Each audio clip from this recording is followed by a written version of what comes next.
Today we're talking about the Sidemen, arguably the most famous group of content creators in the world. Once in a generational talent who have become, I believe, the biggest cultural export of this generation within this country. With over 200 million followers and over 5 billion views combined, how do you take it from just a YouTube channel to a full-fledged business? Build the Sidemen brand beyond just the content operation. They had incredible content infrastructure, numbers at the top of their game, but how do you take it further than that? Well, today I'm here joined with Jordan Schwarzenberger. I was 20 with bonuses went over to plus 100k. The manager of the Sidemen, a man who runs the whole operation behind the scenes, which you don't get to see. Right, now's the time while you have deep relevance, while you have excitement and energy around your brand. In this episode, we discuss how Jordan joined the board and how he took the group to new heights. You need to build businesses and brands that can live on beyond you. Now's the time to build. Going from a $1 million company all the way to a $100 million company. It would have been the biggest disaster. How did he do it? And I was really wrong about that. And one of the biggest learnings I'll ever have in business was... Let's find out on this episode of CEOCAST.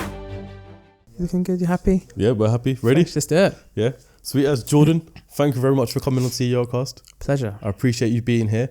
I think, first up, I want to get you to introduce yourself. I got to say, I respect and rate and, appreciate everything you do. I watched the podcast with Colin Samir that you were on, and I was this guy is a living genius. Oh, bless you, bro. And I think there's a lot for me to learn. So I think this podcast can be really interesting for myself, but also maybe any other content creators, but also genuine entrepreneurship, because I think there's lessons in your life that everyone can learn from. Do you know what I mean? Oh man, thank you. But, I appreciate that a lot. It's very kind. Yeah. So best way, how would you introduce yourself? So my name's Jordan. I am the co-founder of Arcade Media, and I manage the Sidemen alongside my other two co-founders, Aaron and Sam. So the Sidemen, I think, probably needs no introduction. Most people who watch this will know who they are. Once in a generational talent who have become, I believe, the biggest cultural export of this generation within this country. Over 244 million followers across the world, etc. List goes on, you know it. And we joined the guys about 3 years ago now, 2.5 years ago, to build their brands and their IP and to help take them to that next level, which is by having a dedicated team focused on how do we build the Sidemen brand beyond just the content operation. They had incredible content infrastructure, of course, great, all working well, numbers at the top of their game, but how do you take it further than that? And and the only way you can do that really is through having that dedicated team. So that's why we came in. Yeah, I want to get into all that firstly. How did you actually stumble across the Sidemen? How did you even get in contact with them to be in the position you are in now? So three co-founders, myself, Aaron and Sam. Me and Aaron knew each other because we worked with each other at YMU, which is a big talent management company. Yeah. I was the chief creative officer of that business for like 3.5 years, and Aaron was in the accountancy side. We just got on really well. I'd always help him with his clients. He'd bring me into meetings. We just had a real vibe and clicked creatively.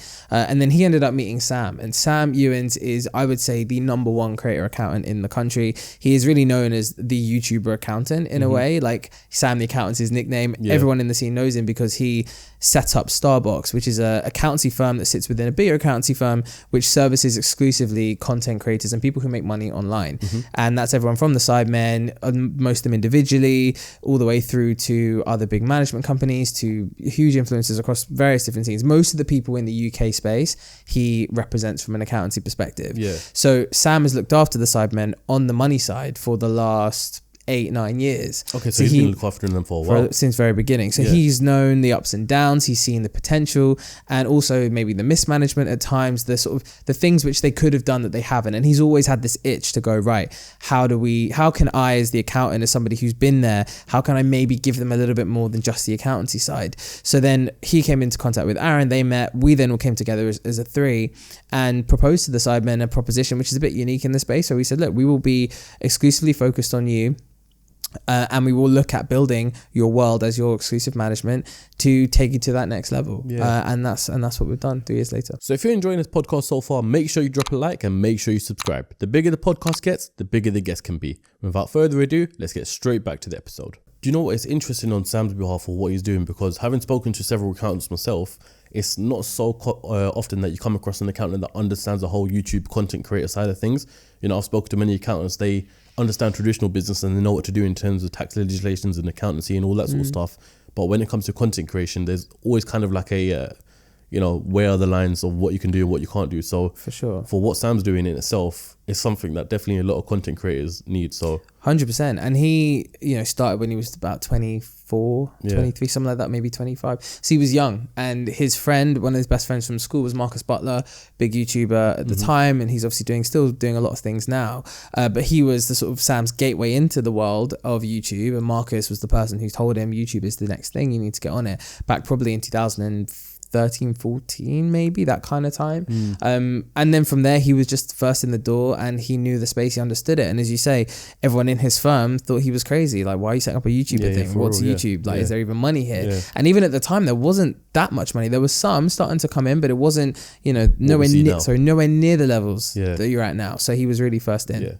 So you mentioned there earlier, you worked in YMU. So I think this is a great point to, dive into your background. So you're still really young, which are also one of the reasons why I respect and rate for the way you're hustling at such a young age. Thank you, but if we dive it all the way back, you being almost like a creative, if you will, where does it all start for you? So it all started for me. Take me back to Jordan as a kid. I'll take you back to, so when I was maybe like 7, 8 years old, we'll go like back. I used to always do like little fun creative projects. So random stuff back in the days of like CDs. I used to make these mixtapes when I was like 7, 8 years old. Downloading on LimeWire. Downloading on LimeWire, and then putting them on iTunes, and then putting them onto CDs. And I used to like make this little brands around them and everything else. I give them to family and friends and so on. Went to school, made some music, released like a mixtape album, like built a brand around me as a kind of rapper, musician. I then did a clothing. So you were making music? Yeah, when I was like 14, like that kind of time, because I learned to produce music and spent a lot of time at the Roundhouse, like making beats and everything else. And that's a whole nother thing. But then things like film magazine. So I love film. When I was like 15, 16, started a film magazine, went to screenings and did reviews.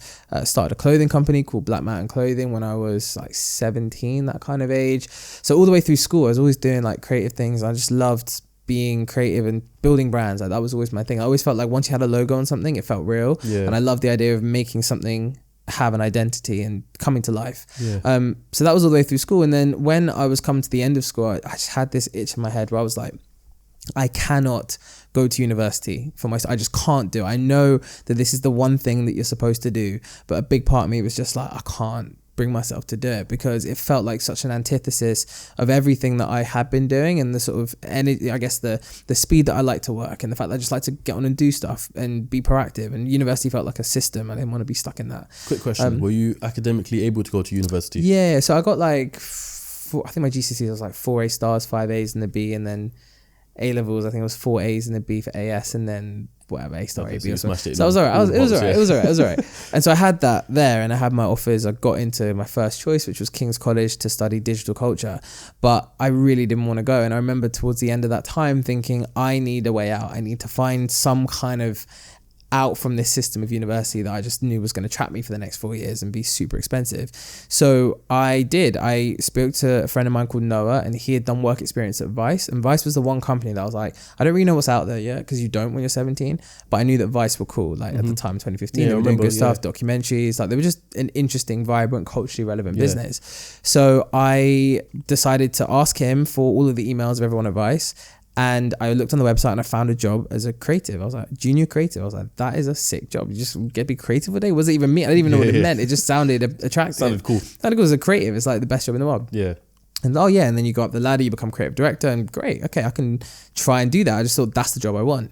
So I reached out to everyone at Vice and managed to get work experience. That work experience placement turned into an internship, and that internship turned into me then dropping out of uni and going full time there as a junior creative, which they offered to me in the first Christmas of my time at uni. I spent 12 weeks at King's College, hated every minute of it, and it was the best decision ever to leave. How did that make you feel then when they offered you that job? Having going to uni as well, and deciding that this isn't for me, hated every minute of it, like you just said. How did that make you feel in terms of when they offered you that job? It made me feel relieved. I just felt this breath of, and it was at the Christmas party first year. It was myself, creative director, and like the executive creative director, so the sort of two people above me, and they were just like, look, we don't want to know your parents, but we'd love to offer you a job, because I was telling them how much I hated it, and they said yeah. And I was just I was so happy because I was just this relief, this escape of, I know this is going to be a waste of the next 3 years of my life if I go to uni. I just knew it. And I knew it because I was in it, right? I was like, this is a waste of time. It's costing me like £40 a session, whatever it is. If you really deep it, it's absurd the amount of money for what you get. the professors and the people running the course had no idea. They were very odd, and everything about it just was terrible, man. So it was the best Christmas present ever that year to be like, cool, I can leave and then start in January working at Vice full time. Yeah, that's probably one of the best things there. Then, so from Vice, where did you go? So from Vice, I then went to LADbible. So the managing director of the agency at Vice called Virtue, a man called Ian Richardson, is a friend of mine still now. He was the person who got me my work experience placement. He was the second person I met there at Vice. And then after I'd started there a couple months in, he was like, hey, do you want to go for a coffee? Like, got something to ask you. So we went around the block. He was like, yeah. So I've been asked to go to, like, very confidentially, I've been asked to go to LADbible to start their agency and to build the same model that I've been building here at Vice, but over there. And he said, do you want to come with me? I'm like 19, no, yeah, it must be 18. Oh, this is still fairly recent when you think I was about 18, it. yeah, I was 18. Yeah, because it was the first year. So I was 18. And I'd only been at Vice for like, I'd done the work experience over summer and then maybe 2-3 months.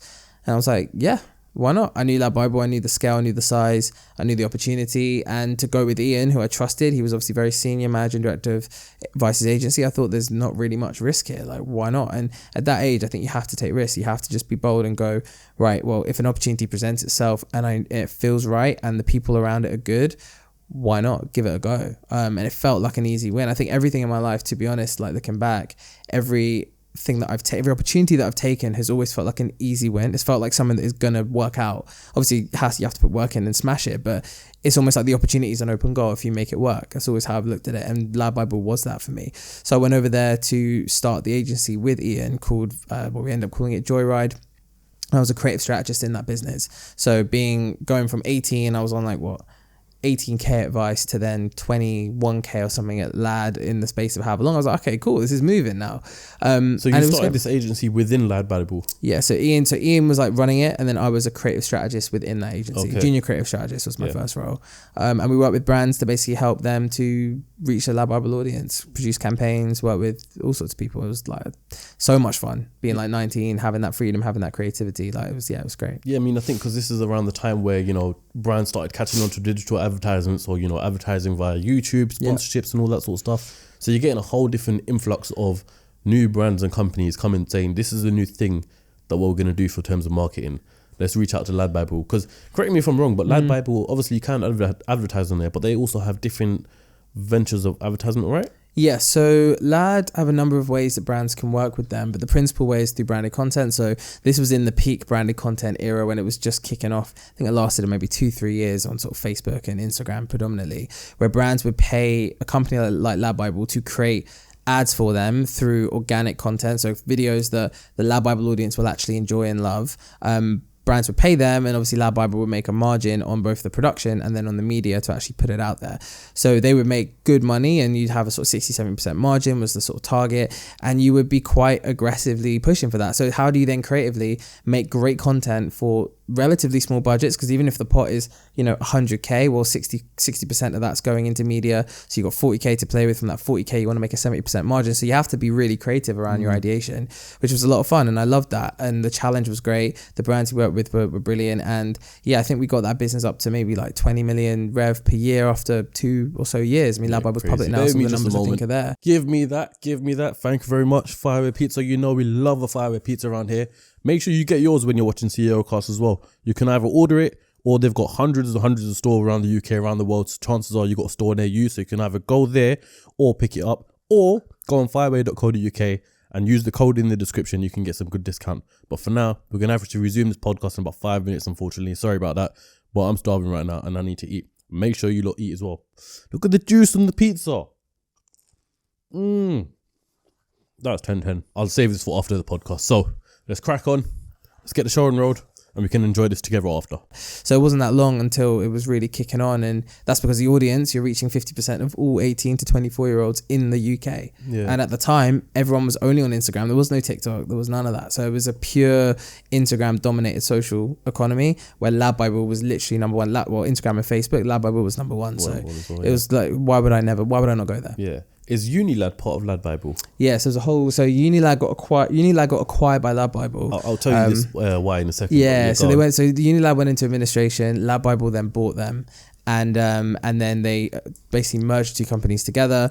There was a whole fallout with a lot of people leaving and going like, I can't do this anymore, because obviously they were the bitter enemies of one another for years. So it splintered the businesses. But for Lad, it was obviously amazing because they brought together the two biggest publishers in the world to create LADbible Group now, which is the number one social publishing house in the world. When did they acquire them? Must have been 2020, 21. I think it was just after COVID, I want to say. Okay, so this is interesting. Now, the reason why I'm mentioning this is because I remember once I've done a podcast with a man named Omari Supercars. He's up in Preston, right? And it's interesting because off the back of that, Unilad had DM'd me saying, hey, we want to use this piece of content. Do you have your permission to post it and all that sort of stuff? And do you know what? For the life of me, I don't know why I didn't really respond to the DM. And I wasn't eager to do it. And looking back at it now, it's such a wasted opportunity that I could have, taken account of, because he wasn't asking for money or anything like that. It's essentially free advertisement. All they want is, to use the clip and my permission. And I regret not just saying what details you need. I'll give you everything right now. I'll give you the whole video, chop it up, do your thing. Because that, I reckon, with that platform, Unilad, LADbible combined, that could have accelerated my growth a lot more back then. Yeah, and you know what? That was one of the best things I think about LADbible was LADbible had the power to turn everyday people and turn everyday videos into super viral moments. And not everything would have longevity. Some things would be a flash in the pan, but ultimately you could blow your profile through having a clip go on LADbible. I mean, probably the best example of this is Amelia Dimoldenberg when she was starting Chicken Shop. That's how I ended up meeting her, actually, was we posted her I want to say it was the Gets interview, one of the earliest ones. We posted it on LADbible. I think that was her first one, wasn't it? It was her first one. It was either Gets or it might have been... what was one that... It was one of the first, maybe it was Big Nasty actually, which was slightly further in, but anyway, it was one of the few at the beginning, pre like 100k subs, like very early, actually way even less than that. She might have been on 20k. Anyway, it was very early doors for her. And we posted some of the clips on LADbible when it went viral, like smashed it. And off the back of that, I ended up meeting her, and that's how we formed a relationship, and then ended up signing her to YMU back like a few years down the line. But that was one of the best moments where actually she blew up quite a bit from that LADbible post. And back in the day, it had that power. Not anymore, but at the time it definitely did. So from this point now, so you've gone from Vice to LADbible, had the agency under LADbible. Yeah. And have we transitioned into going to YMU yet? No. So in between LADbible and YMU, I set up my own company called Roundabout. So I was in a position. I was in a position at 19 years old where I thought, you know what, I've worked with enough brands now. I know what I'm doing. I'm like ready to kind of go and do my own thing. So I respect it though, because you had the driver, right? Yeah, man, you gotta be naive, right? Yeah. Like I think in business you have to be naive, otherwise you'll just not do anything. Yeah. So I was super naive about it in a quite fearless way. I was like, you know what, let me just go and start my own agency, because why not? If they can do it, I can do it. And I'm 19. I have probably 20 brands that I've worked with, that I have a contact with. Got the experience. Got experience servicing brands. I know how to make decks and win business, and I won 6-figure briefs and all this kind of stuff. Worked on big campaigns, so I knew enough to kind of play the market a little bit and actually understand how to navigate it, which was good. So I decided to start my own agency. And I had the instinct at the time, and looking back, it was right, that you need to build your business around your credibility points. So where are you credible? And for me, the one credibility point I had above anything else was that I was 18 and 19 in this industry with a lot of experience relative to my age. So if you're a brand, why would you trust me? Well, you can go, well, I'm 18, you're 18, 19, we're trying to hit 18, 19-year-olds with our marketing. I am the target demographic, therefore I am your solution. So I knew that at the time, and that was the one thread. And so what we built at Roundabout was a business around future-proofing brands for Gen Z. So that was the one central line of that whole company, was helping you to future-proof your brand for the next generation. And I'm going to help you do that because I'm 18, so obviously I can. So it was a really clear, clean proposition. Looking back, I'm like, you know what, that was all right. Like it ticked a box. And I ran that with a couple of apprentices who were formerly at LADbible with me. They came across, they were doing their uni degree and doing this on the side. And we started around about 6 months or so running that business, and probably grossed about like 40k in rev, that kind of level, which was decent in the first 6 months at 19. I was like, oh, cool. Like, you up your day rate every time. You go from £300 to 450 and whatever else. And it was a good learning it was a crash course in business. How do you start a company? How do you manage accounts? How do you manage a bank account? How do you do all these things which you just have no idea how to do until you've done them? And once you've done them, it's relatively easy, but you need to be pushed into it. And that's so this was your first business that you started? First business that I started properly. And how was that journey? It was great. It was like 6 months and I loved it. It was a lot of fun. It was weird being on your own, right? You're not in an office. You have to take control of your own life. You have to do plan your own days. You have to get up at the same time every day. You have to be disciplined. And I found that a little bit hard. I actually ended up stopping drinking when I went to YMU. It's a whole nother story, but I was still going out and partying and doing a lot of that stuff. And when you're free and you don't have a job you have, you're your own boss. It's tempting if you're not really prudent and disciplined to control yourself. And I found that a bit hard at times. It was just a learning on every element, whether it's sort of self-control all the way through to finances, all the way through to marketing, clients, personal brand building, all these things I learned. And one of the clients in that business journey was James Grant, who ended up rebranding into YMU. And that's how I ended up meeting them. So we came into contact through Roundabout. I then helped them with a few of their clients to future-proof their strategies. Reggie Yates, Frank Lampard, and Rylan were my first three, or our first three. And we did these decks for them. We presented to them. We helped them basically say, right, you're here. How do we future-proof you for Gen Z? How do we make your brand more relevant for the next generation? And everyone loved it. And I love working with them. And that then led to a job in the January of the year after, in 2018.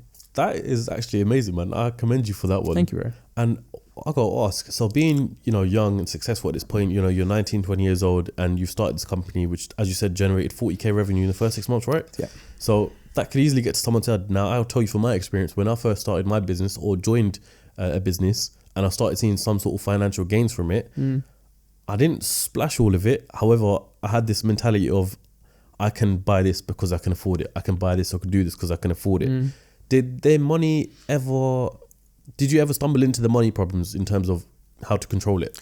No, I think because I was living at home at the time, and the money was like, I had Michael and Stefan, who were sort of two apprentices working with me. So they were getting paid sort of part-time salary. I then had, equipment and things we were doing. So we were spending a decent amount in the business side. I wasn't drawing out that much more than my existing salary. Maybe my existing salary at LADbible of 27K maybe went up to 35, 40K if I was paying myself. But again, I'm living at home. I have no expenses. So it's decent. Do you know what I mean? But then it's also tax and the learning of oh my goodness, you have to, that's not really your money. Keep it in the bank account, don't take it out. And all these things you have to really learn quite quickly if you're gonna make it work. And then I went from there to YMU, and because I was transitioning out from a founder role in a business that was charging £350 to £450 a day, we negotiated a salary. I negotiated a salary at YMU, and I worked with them on a number which made sense for me to go in as their chief creative officer, which was the proposition they wanted me for. And that landed on 90K or 91K, which is £300 basically as a day rate. So lower than the day rate of the agency, but obviously as an individual, amazing. And at a time when I was 20, on a 90K, and with bonuses went over to plus 100K. That's crazy. Which was a lot, right? And that's partly what, Mary, who's the CEO and the MD, she knew, and now I know, being in this position, you need to pay people that money to convince them to leave their business. Because now I think about it, I'm but if I carried on with Roundabout, I wouldn't have, I don't think I would have nearly have had the same level of growth and everything else I got at YMU. But, it was 40K in the first 6 months. I could easily keep growing and become something pretty decent. So you need to pay people properly to pull them out of their companies, right? And that's what they did, and it was great. And I could buy my first flat, and I could settle down and actually work out my life, which was great. And it gave me the opportunity and freedom to do that at a young age, which I'm super grateful for. I definitely wouldn't, I've got 3 kids now, well, one coming probably this week. I probably wouldn't be in that position. Me and my wife got married relatively soon after. We got it just settled my whole life. And so I'm very grateful for them for that opportunity, and for being willing to pay someone properly at a young age, and to get them to leave their company to do that, because you need to compensate them properly in order to convince them. No, obviously there's a big difference between running your own company and working for another company. So do you feel like, even though having your own company Roundabout was great, do you feel like as you joined YMU, it was almost like a lot of stress off your shoulders now? Yeah, it was such a big, it was crazy, because it went from me being, obviously running my own company, driving the ship, to then going into an existing structure with 300 employees, and me coming in at a C-suite level as chief creative officer of that business. So I came in at a senior level in a company full of people who were a lot older than me. And the challenge I found was, how do you find your feet as somebody who was relatively inexperienced? Obviously a crash course in running a business on my own and LADbible advice, etc. But I was still only 20, nothing really, right? Yeah. So I had to try and find my feet. How do you find your position and your place?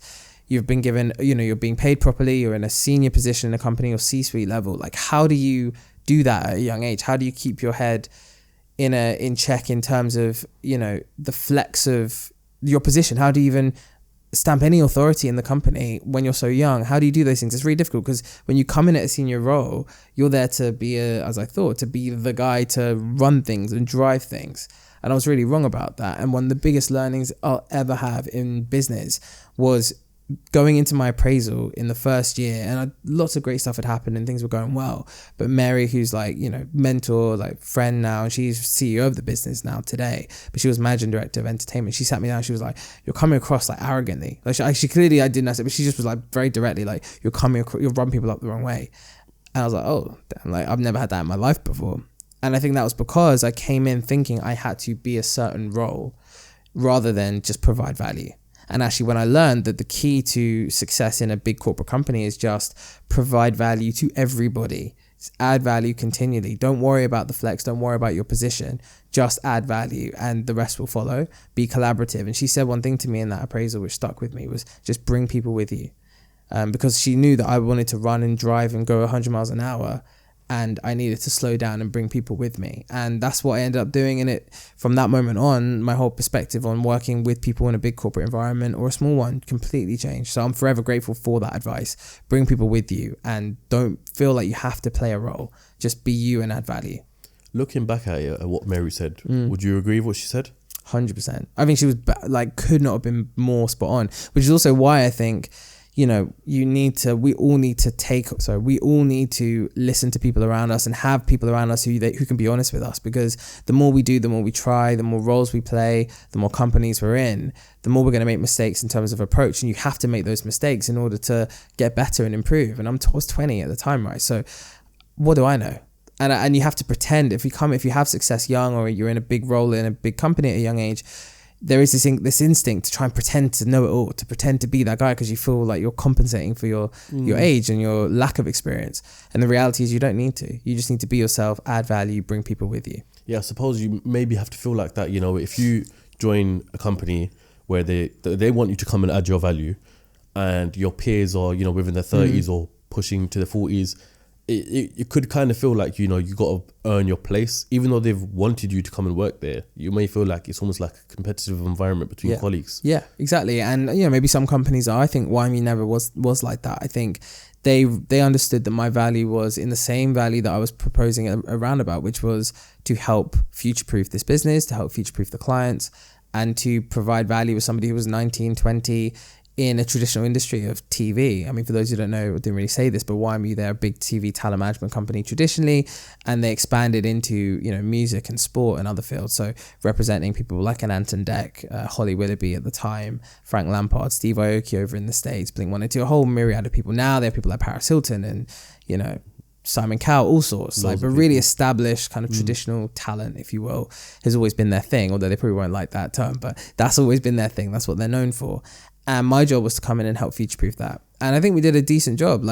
In my time, managed to bring in people like Amelia to the company, who I'll forever be in awe of as an individual and as a talent. But, her coming over was such a move, I think, for both sides, because we were able to flex as an agency, working with somebody who was fully in social, fully born and bred online talent with Chicken Shop Date.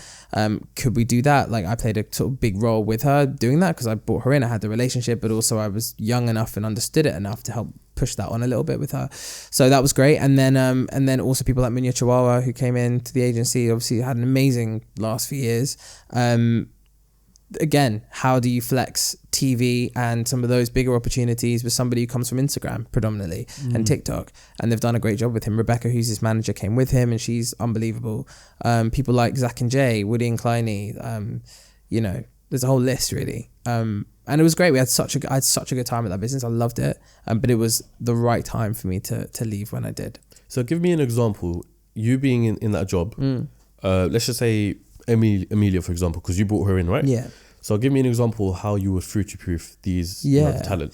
So I think Amelia was more future-proofing us in a way as well. I mean, we needed new talent, and that was part of my brief, was how do we attract and be more sort of future-facing. So at the time, Amelia might have been on 10K on her personal Instagram. I'd say maybe sub 100K on Chicken Shop, on Amelia. It was Chicken Shop Date. Maybe it was under 70K. It was like small relative to where it is today. She'd done a few of the big ones that gone viral. I think Big Nasty had already come out, I want to say. Maybe it hadn't. It was probably early 2018, so quite a while ago now. And I had a relationship with her from when I was at LADbible. And so when I went over to YMU, my first thing was, she is a huge talent, an unbelievable individual, and somebody who will smash it. Without a doubt, she will win, because she's got a great format, she's funny, she's distinct, and she's got consistency, all the traits you can see in people who succeed, right? So I then basically put together a proposal, and I sent it to Mary, and I said, Mary, like, she should be someone we try and sign, and I have her number, I can message her, I can sort of try and make that happen. She was like, yeah, go for it. So we did, and then Amelia came in, and I pitched to her, and I said, look, she was like, yeah, of course, I'll take a meeting. Pitched to her, this is your strategy. You're here. How do we get you from here to blowing Chicken Shop Day up to here, to getting you into traditional TV, to maybe radio opportunities or comedy or live? Like, here's a myriad of things that could potentially happen for you and your brand. How do we as an agency help you to get there? Working with bigger brands, working on your own projects, your own IP, etc. So it was that kind of approach where we sat her down and did that presentation, and she was like, yeah, let's do it. And then once she signed, she gets a manager who was Lizzie at the time, Lizzie Morgan. And we basically worked closely on building this whole project and building the brand with her and helping her as much as she needed. And then probably the biggest thing we did, she talked about this actually on her Colin and Samir, which was really nice of her. She didn't do it, but she recorded it the day before I did mine with this. Oh, is it? Okay. So they were like, oh yeah, Amelia was talking about you. I was like, yeah, like, there we go. And that was around the Hot Sauce tour. So that was one of the big moments that sort of changed her trajectory, was a partnership with Voxy.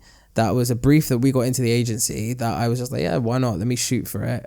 Big deal in terms of money, high six figures, to do a big campaign around their kind of global launch of Voxy and their phone SIM.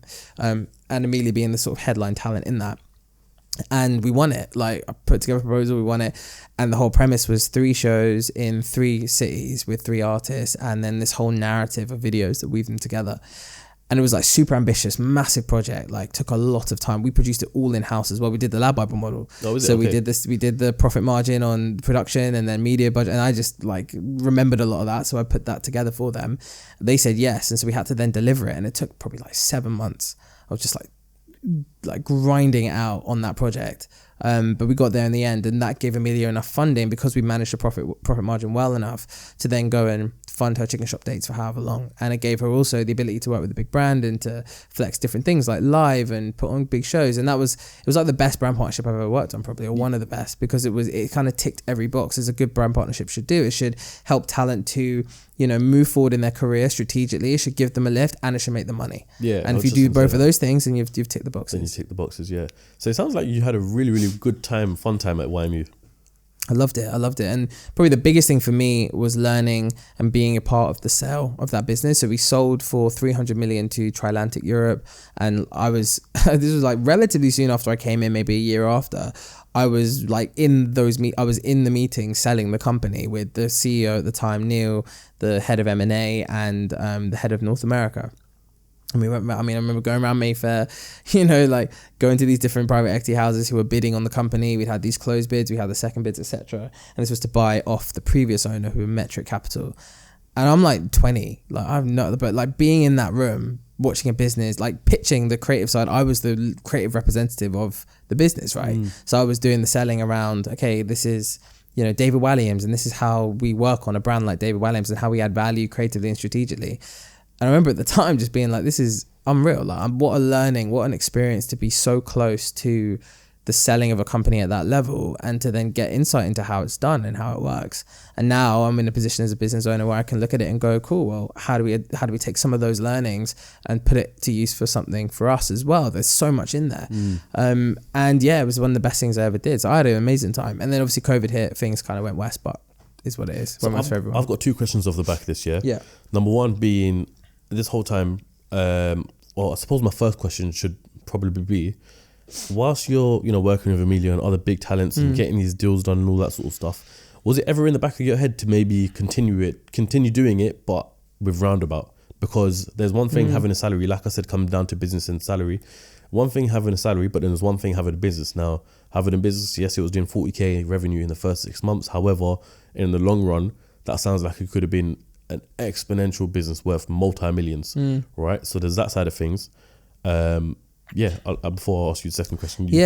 Since you said, I think I've never really thought about it before. It's a good question. I think I knew that I didn't know anything. So I knew I needed to go and learn. And I treat YMU as my university. Like working for a big company can be the best degree, is the best degree you can get in your field. I think if you're given a good enough position, it's a good enough company. Like I learned more during my 4 years at that company than I could have ever learned on my own, or at least maybe learn on somebody else's money at least, right? Because if it's on your own risk, your own money, and it's your business, and you're doing all the learnings, the ups and downs, it's very easy to fail, and then those failures to be quite expensive. And I know I would have absolutely failed a million times over if I was completely on my own. So I think that's why the opportunity was so attractive. To go to a salary of like 100k, that kind of level at 20, to be able to buy a flat and settle down, all that kind of stuff was obviously great. But more than that, it was being in an environment where I could go to a top level in a really big established entertainment company, learn everything I could learn, and then take that away. And that's what I've done now. So I'm super grateful. I mean, the amount that I knew when I was 20 versus when I left at 24, it's just night and day. Yeah, I can imagine, the amount of experience you've picked up along the way. So where did you go from here then? Is this when you founded Arcade Media? Yes, so COVID happened. I said things went west in that all the so much of YMU's business was based on events or based on big TV moments. So like 50% drop in revenue, crazy. I mean, everyone went through this, right? But no one knew what was happening in COVID. Yeah, but the entertainment industry got hit. All the shows got cancelled. All the, production stopped in America. No music artists could tour. Like, one of the biggest revenue earners for YMU was Take That the year before. Massive tour. They couldn't go on tour. No one could. So the whole business, which was structured around big entertainment moments and live events, live TV, etc., just died. So it was really difficult. And we spent then, as everyone did, obviously going through the personal side of COVID, which was mad as it was. You deal with, a business that becomes quite neurotic and almost stressing over every element that they could control because they couldn't control the rest. So it was a hyper intensive environment where everyone was just trying to work on whatever they could find to work on because there was so little tangible, valuable things going on. So we do so much work for no benefit, and like things that just should not have been projects that we had to do because people just felt we had to be busy. So I found that really frustrating. I also had my first child at the time. Me and my wife had our first baby. So that was in January 2020. COVID kicked off in the March.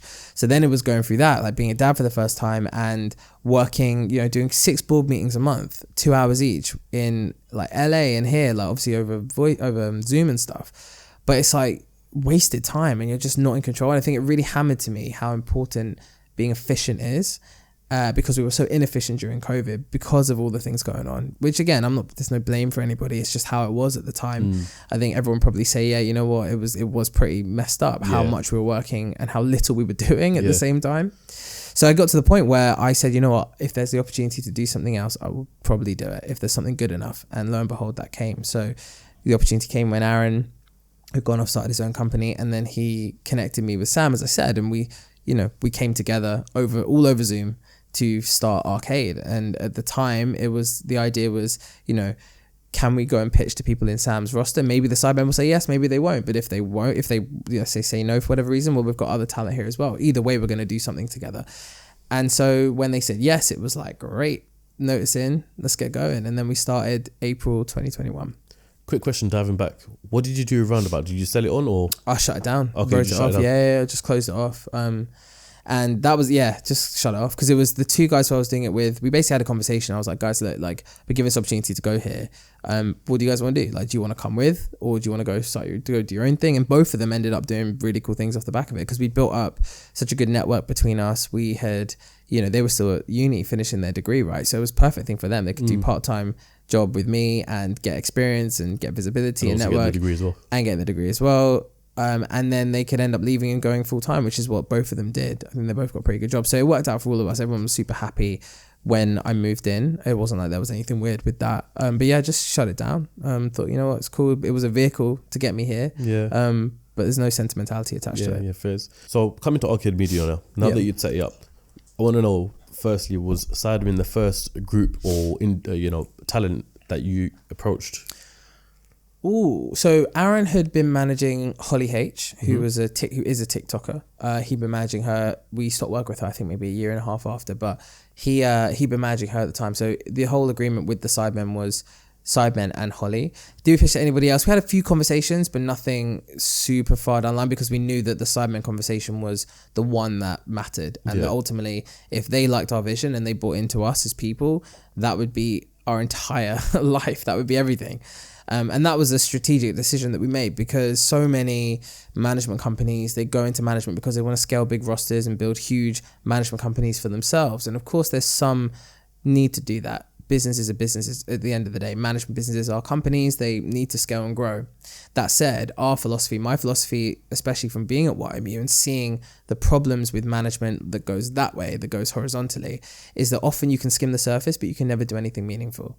So I knew, and I'd seen with so many people that we work with, people like a Fern Cotton or a Giovanna Fletcher or an Anton Deck, whatever, that so much creative potential and some delivery, things like Happy Place, great, Happy Baby, a good brand, but you can never really dig under the hood. You can never get truly under the surface because you had 100 other clients to deal with. Yeah, I was just going to say, is that because there's too many people to manage? Too many clients. And that's still the problem today. It's a problem of many big management companies. So our thing was very different. It was, right, forget that. Let's just focus on one and dig as deeply as we can with that one. Get as much value as we possibly can, because who else is like the Sidemen?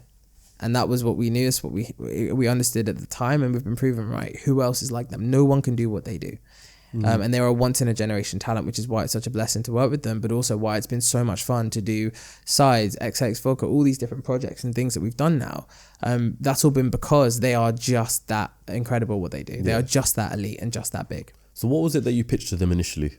So it was a strategy for how you can take your brand here. And it was what I've been doing at YMU for the last 4 years, right? Strategy. So how do you go from where you are today, Sidemen in, maybe February 2021, how do you go from there to the next level? Like, what are the things that you can do to grow your brand, grow your business?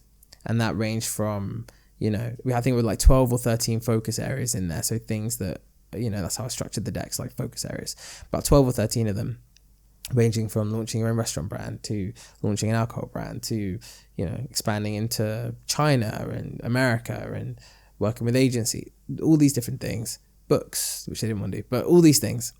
And we basically produced this whole deck, right, with all these things in them, and then ran through it and said, guys, this is the vision. This is how we would go and do it.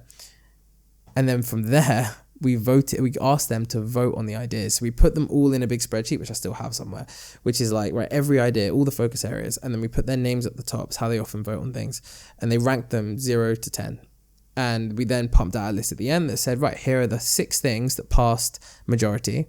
And if they passed majority, then cool, we'd work on them. I believe I've seen them. I can't remember what video it was. I think there's a behind the scenes video, behind the scenes of Sidemen. I think maybe Con might have posted it or something like that. They do the same thing when it comes to Sidemen Sundays. They all each vote on what video to do, am I right? Yep, and they vote on everything. So they have their whole system is based on a 4-3 majority.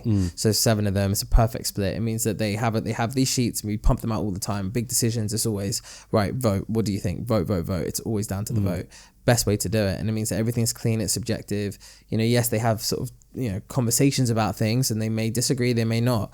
But they always come to a conclusion because there's a 4-3. And even if there's like arguments or problems around an idea or, no, I don't like this thing, what about this thing? They'll always come to a conclusion, which is why we've been able to do so much. If they were stuck in a deadlock and they couldn't make their mind up, we'd never get anything done. So they're very easy to work with in that sense. Very easy to work with. So I've watched Sidemen for a very long time, right? But I can't exactly pinpoint things on a timeline. So before you guys had come along, were they just making content and then the merch on the side? Was that the only thing they had at the point? So they had it. So when we came along, they had Sidemen Clothing.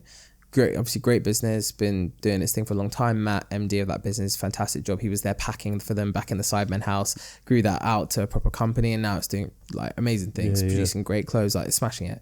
They had that and they had the content business. So Sidemen Entertainment, and that was what Sidemen main channel, more Sidemen and Reacts. And that was that was everything for them at the time. And that was the problem, because ultimately you are completely exposed to YouTube. And you're completely exposed to AdSense. And what if that changes? What if that goes away? What happens to your business? And that was the big thing. It's like, guys, like you are top of the league. Like you are number 1 cultural talent for this generation. But if YouTube changes its algorithm, or if YouTube decides to ban you, what have you got left? Yeah, literally. So the sort of urgency was, right, now's the time. While you have all of you together, while you have deep relevance, while you have excitement and energy around your brand, and you guys are motivated and excited about it, now's the time to build. You need to build businesses and brands that can live on beyond you. And that was the entire pitch. How do we make things that can be bigger than the Sidemen? If one of these brands becomes bigger than the Sidemen, then we've won. And that is possible. That could happen. Yeah, I mean, we see a lot of creators doing it now. You know, if we're talking about Sidemen, look at KSI, Logan Paul and Prime. And then you've got on the other side in the USA, you've got Mr. Beast with Feastables. And he's also got Beastburger, am I right? So it's like a lot of in fact, there's another YouTuber, Mark Rober. He's even got a company called, I can't remember what it's called off the top of my head, but it's basically like an engineering company thing for that he sells to his younger audience, which is incredible as well. So you see a lot of YouTubers nowadays, a lot of content creators, shall I say, they've caught on. They've caught on and coming onto the 100%. And I mean, Prime, obviously amazing example. Feastables, great example of two global businesses now, like not small. But even if you look at the Kardashians, you look at them as the perfect model. Like they pump out companies every week and they're all billion-dollar businesses. Partly because, and this is the key, they are reliant on the pump and the 0 to 1, but they produce incredible products. So Skims is an unbelievable product that everyone's obsessed with. They would not be obsessed with it just because of Kim Kardashian. Her brand is strong, but it's not strong enough to carry through to a $2-3 billion business with a bad product. No one can. And that is, I think, the difference. And that's something that we're really big believers on, is making sure that the products, that the consumer experience for everything we do is as good as it can be, and that is the number one focus, because marketing is genuinely not enough. Okay, so this is what I was going to come to later on in the podcast, but as we're on the topic, I'm just speaking it now. So do you believe without the Sidemen being the Sidemen, you could launch, for example, let's take Sides for example, right? You could launch that and have it be successful without the Sidemen backing it? Is it because obviously the Sidemen are a big marketing tool for all these businesses, right? And yes, they can strive on their own, but do you think it would be as successful as they are? Absolutely not. No way. The key is this: people come for the Sidemen, they stay for the product. So you come for the hook of, it's like TikTok, right? It's like, the hook of the Sidemen have launched a restaurant. And if you're a fan, of course, you're going to be way warmer to that brand than a brand that you don't care about. Yeah, for sure. So the theory is very simple. If you have two products on the shelf, one is a better product, one has people backing it that you love and you have a warmth to, and the price points are the same, why would you ever go for example, Smirnoff again? Smirnoff's cheaper, right? So maybe you go for it for price purposes. But if everything's the same, but one has your favorite creators who you have built a relationship with online, or you've built a perception relationship, years, an investment with, a warmth with, why would you ever go to another brand again? So that's the premise. And when you apply that premise to various different spaces, I think it works. And we've seen that already with the sales of XX Vodka in Morrison's, or now Sides going into Maryhill and Dalston High Street. Like that is, and we've got 3 shopping centres coming, I think Arndale, Bluewater and a couple of others this year. I know for a fact that being in high traffic areas, the pull of the Sidemen and then crucially the quality of the product is enough to get people coming and then staying and then coming again. Because even if you're a cynic, you'll get a lot of cynics, as we do, going, the food's going to be terrible, it's just like out of a freezer, whatever. And then when they go and try it, and it's like, wow, no, this is heavily developed. As we had Birmingham Live the other day say, best chicken tenders I've ever tasted. This is like some older, non-biased reporter who probably has no reason to say that. We did not pay him, saying that it's the best chicken tenders he's ever tasted. Well, that's because so much work has gone into the product, because we know that especially in food, it's about trust and about consistency. And if you can get that from day one when you're in people's environments, like a shopping centre, you've got them, and you've got them to come back, and you're delivering something that they are going to love, which is the fundamental thing. Beyond anything with the Sidemen, and I have to give them so much plaudits and praise for this, is they deeply care about how much value they're giving to their audience in everything. And that goes into every element of our business. If we're looking at food, for example, right? I have a lot of friends who have restaurants or fast food chains and all that sort of stuff, or they're trying to open it, right? And the first thing they do is set a date of when they're going to open. And before they open, sometimes the food isn't, or the service isn't 100%. And then you can kind of see that when you go there. Obviously I have to go there, support and all that sort of stuff for the launches, but you can kind of see that things aren't exactly where you want them to be. And my belief is that get everything 10 out of 10, 100%, and you'll be good. 100. That's it. That's it. And really focus on building quality. That has to be the number one aim, is that you are focused on every element of the service being as good as it can be, which is why Ghost Kitchens was a miserable model that we tried and quickly got rid of. Because you cannot deliver the quality that you want. What was it Ghost Kitchens at first? We got to 100 Ghost Kitchens in the UK. We did about 15 in the UAE. We shut them all down. All of them. I believe. They should be all shut down now. Yeah. The vast majority, because it just could not compare to what we wanted. And, you know, yes, you may have 20%, 30% doing the quality that you need, but the 70%, 80% don't really care. It's not their brand. That's the problem with ghost kitchens. There's no accountability. Yeah. So if you're just a chicken shop or you're a pizza shop and you're selling sides in the back, it's not your reputation on the line. So why'd you care? But it's the Sidemen's and it's ours, but principally it's theirs. So they're on the line. And so when we see comments being like, guys, like, what's this site in Southampton doing? Or what's this one in Bolton? Why are they serving it in a chicken box? Or, you know, why are they serving regular chips, not waffle fries or whatever? We had horror stories in the comments because both in the comments and in the DMs, because ultimately the ghost kitchens don't care. So now we're in a franchise model. It is so much better. We have an amazing partnership with our JV partner Hero Brands, but beyond that, Quiz, who's our master franchise partner in the UK, who's set to open 200 stores over the next 10 years, pending everything goes well, 100 over the next 5. Unbelievable. Like, they are an incredible partner. They've just launched Maryhill. They're launching Arndale this weekend, hopefully. Big sites, and they look unbelievable. And like, even just seeing the pictures of them, it's like, wow, like, look at where this has come and what a difference it makes when you start focusing on experience and product and not so much around scale for the sake of scale. How do you actually go about setting up a brand new venture? It's a good question. I think it depends on each of the ventures. I think the key is to find people better than you to do them. That's the fundamental. Find people who have done them before. You know, businesses are ultimately people. If you want to set up a new venture, you need to find experts to run those ventures. Don't try and do it yourself. Yeah. There's one big learning, big rule, big principle that we would have if we did above our door is don't do the work. Don't do it yourself. Because if you try and do it yourself, you will likely fail. Give it to somebody who has already done that, learned, failed, succeeded. I used to be guilty of this. It was bad, man. It was bad. Like, I used to think that it's all right, I could do everything myself. If I want to launch more merch, I'll do it myself. If I want to do this, I'll do it myself. Like, I'll learn it and then execute it.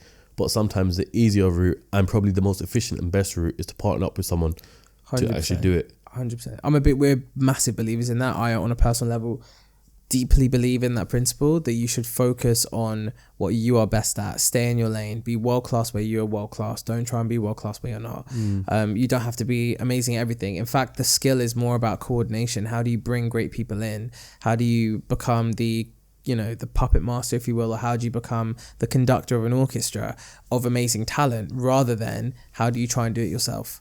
And I think once that switches on and you go, yeah, there's no shame in not doing it. You know, I have no clue how to run a restaurant, and I don't care. I don't want to know. It's for the experts who deeply care, who love it, who are great at it. It's for them to do.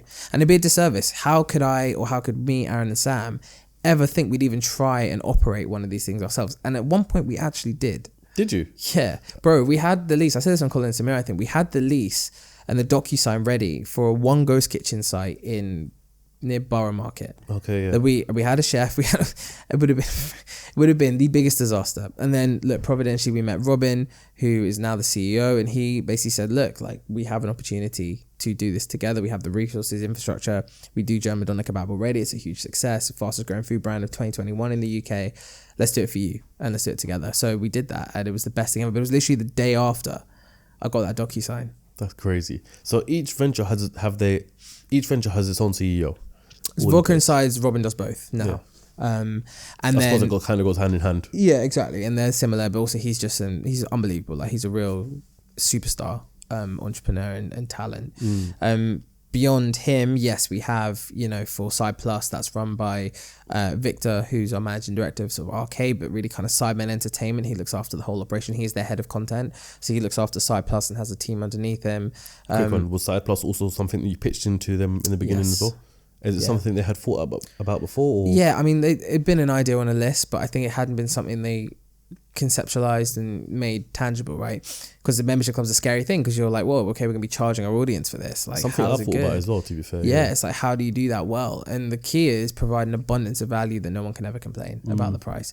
Brits are very cynical about money. We don't like talking about money. We really hate charging people for money. Yeah. So Americans don't care. Here we really do. And I think you have to therefore counter that in a very British way by quietly just providing so much value that no one even can ever question it. Well, something like that is online. So Sidemen have a huge following in America, right? So yeah, I'm not sure, would you be able to say if like Side Plus is almost like majority Americans with the subscription? I think it's mostly UK, but it has a big audience around the world. So, for example, Scandinavia, right? Like, you wouldn't think this, but the highest density Sidemen audience is in Norway. Is it? Yeah. Okay. In terms of, based on the population size, how many people are Sidemen fans is huge. So they could go there and basically they would not Lock it off. Yeah. I think didn't they go to Sweden recently? I'm pretty sure they did, or relatively recently, and they just got absolutely mobbed, like chased down the street. They went to Poland not that long ago, and crazy. Like, it's just anywhere they go. I mean, these guys are like the most famous 7 guys in the world, essentially. They're global. Yeah. And if you were to say, and that's why I say, that's again why it was so important that we focused, and why it's still so important that we focus. And like, we are not going to manage any other talent. Like, that's our fundamental ethos, because I don't see it as managing talent. I see it as personally running a media business.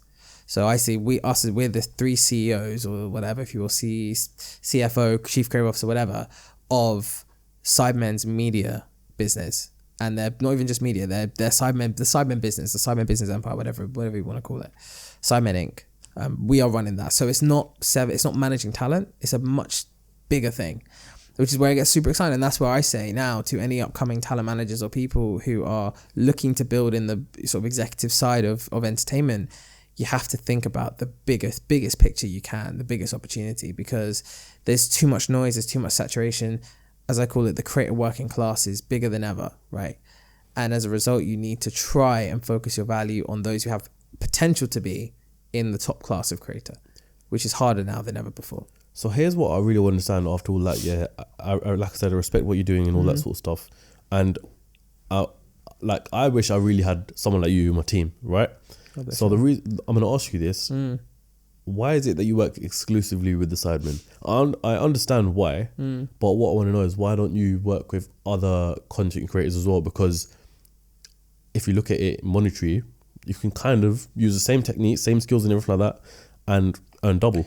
Yeah, I mean, yeah, I think, like, look, we could earn more money. There's always more money to be made, right? There's always more commercial opportunities out there.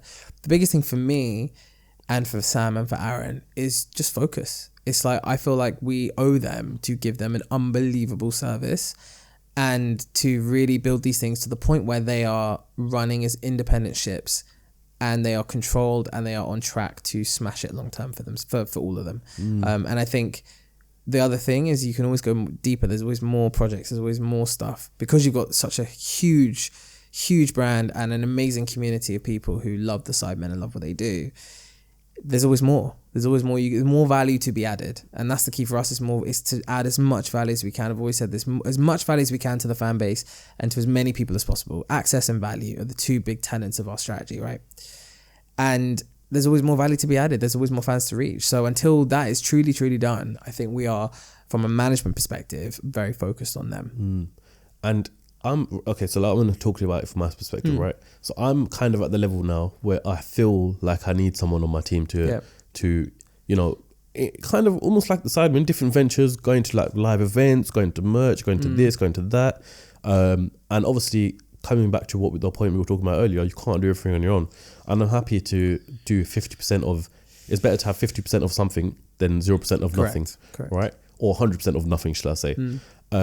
So what is it that, obviously I'd love to pitch it to you and be like, yo, join the team, Jordan. But what is it that, if I wanted a talent manager, someone who could help me and be a strategist and take this podcast, this entity from where it is right now, all the way through the roof, what is it that I should look for, and how should I look for it? Yeah, both really good questions. I think firstly, it's identifying what you want, right? What's your purpose? What's your vision? Going back to what we used to do for Rylan and Frank Lampard at Reggie Yates at YMU, it's the purpose piece. Like, what is your ultimate North Star? Like, where are you shooting for? If you can click your fingers in 5 years' time, where would you be? What's your vision? And then from that, it's working that out into some steps that you should be able to map yourself to say, right, well, I want to do this and this and this. Year 1 maybe looks like this, year 2, then year 3, whatever, a 3-year plan or a 5-year plan. And then I think it's saying, okay, well, I need somebody who has experience in all of these things, right? Who's done these things before at some kind of a level. And then if it were me right now, I probably wouldn't go to a management company in a traditional sense with something like what you've got. Why is that?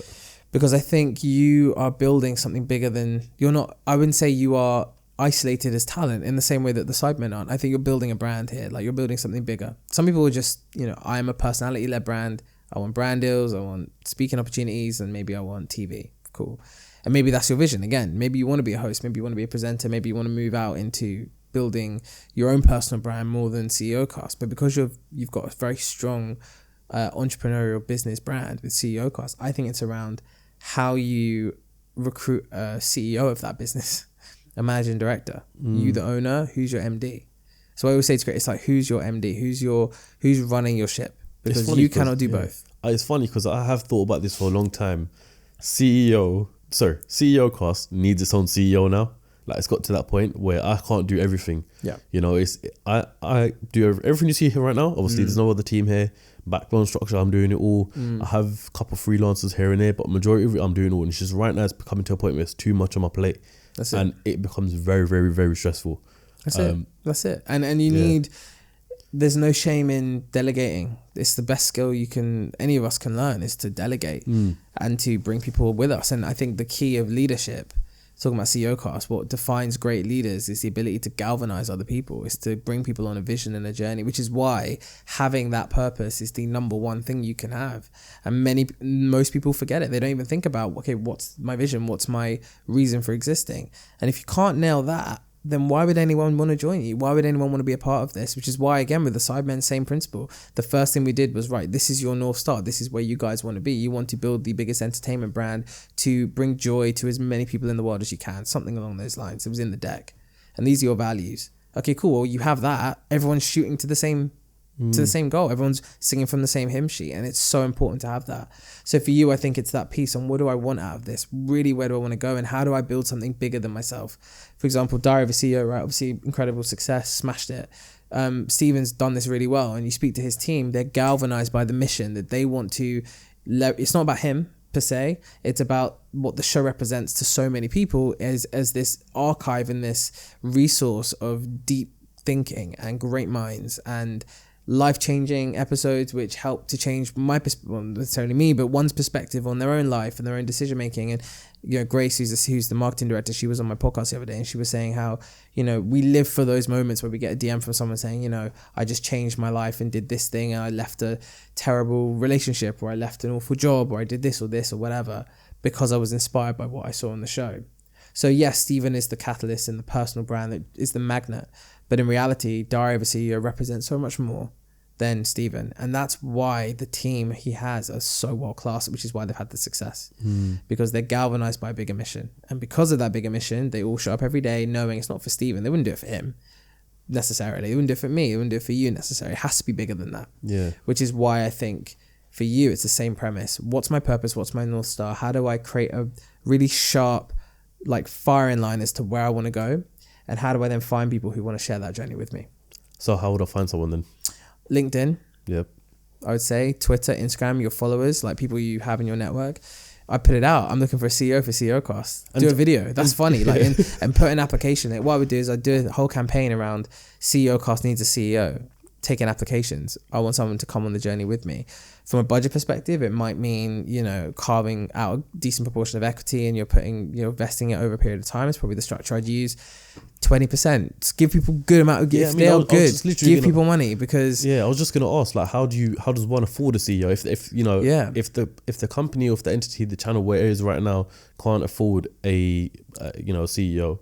Yeah. How would I actually go around doing that? So I would say, so that's where you have to be creative around that. And I would say, right, well, look, let's say you work out your budget, you work out what is the amount you could afford for somebody. And if whatever that number is, okay, cool. Well, there might be a low base salary, but we're going to have a rev share model from day one, or, do it as a part-time alongside something else. And then that can transition over, help this get to here. And you've got this checkbox and so on, but you need someone who can be a partner in it with you. The other option for you, which is slightly different, is you find a network and you actually almost bring CEOCAST into a bigger network.